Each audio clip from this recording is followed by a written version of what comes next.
끝장 탐구 깨침의 첫걸음마.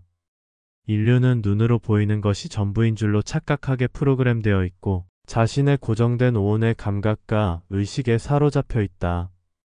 또한 일방적 교육과 사회적 규칙에 따라 집단 의식에 동화되어 현란한 과학적 증명과 다수의 견해인 객관화를 맹신하며 살아간다.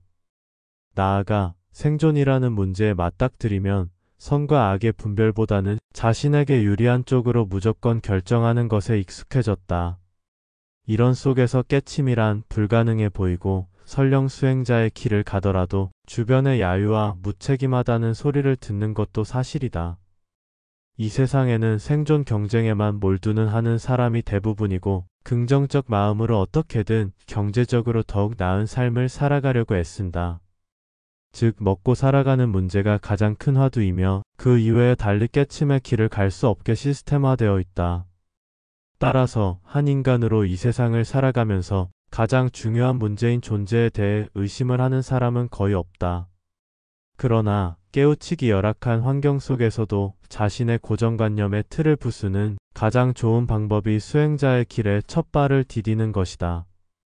깨침의 시작은 자신의 고정된 가치관이 부서지는 것이다. 그동안 알아왔던 지식과 정보는 깨침에 있어서 커다란 걸림돌이다. 습득한 다양한 지식과 정보는 깨침에서는 커다란 장벽으로 변해서 언제나 자신의 의식을 가로막기에 더 나아갈 수 없게 되어 자신의 의식의 경계를 넘기 불가능해진다. 따라서 깨침의 첫걸음마는 모든 지식과 정보를 버리는 것이다. 즉 학교에서 알려준 모든 역사와 과학을 잊어야 하고 사회에서 알려준 객관이라는 통념도 버려서 백지와 같아야 한다. 또한 깨침의 길을 가려는 이때 반드시 사회에 보아야 할 것이 있는데 자신이 괴로운가에 대한 깊은 고찰이 있어야 한다. 만약 괴롭지 않거나 견딜만 하다면 아직은 때가 안 된 것이므로 굳이 깨침의 길에 발을 디딜 필요가 없다. 즉 자신의 근본적인 존재적 의문이나 생로병사에 대한 탐구나 사후에 대한 궁금증만으로는 큰 깨침이 오지 않기 때문이다. 깨침은 반드시 괴로워야 갈 수 있는 길이다. 괴로움이 그 사람의 근기를 만드는 최고의 방편이어서 근기가 없으면 높은 깨침에 이를 수 없다. 한마디로 괴로움을 통하여 죽기 살기로 미친 사람이 되어야 한다.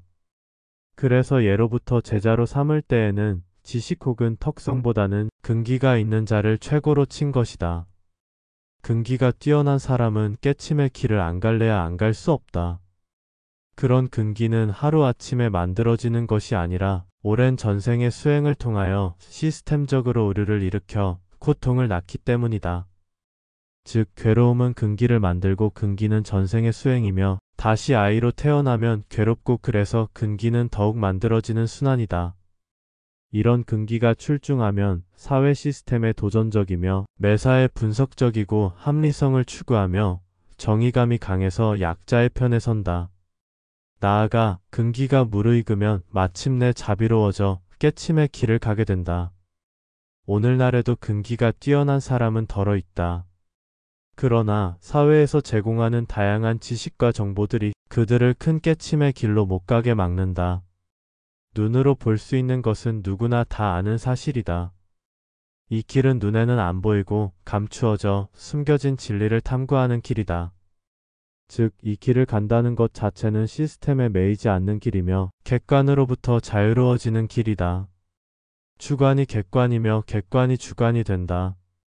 따라서 현실에서 주어지는 객관과 지식과 정보에 매달리는 사람과의 대화는 기대할 것도 없고 애당초 대화가 불가능하기에 무의미하다. 그럴 시간에 좀 더 존재를 깊이 들여다보는 것이 훨씬 낫다. 불경 중 화엄경에 보면 초발심하여 처음으로 깨침의 길에 발을 디디는 첫걸음마를 환희지라고 부른다. 그만큼 이 길에 발을 디딘다는 것 자체가 기적에 가까운 기쁨이다.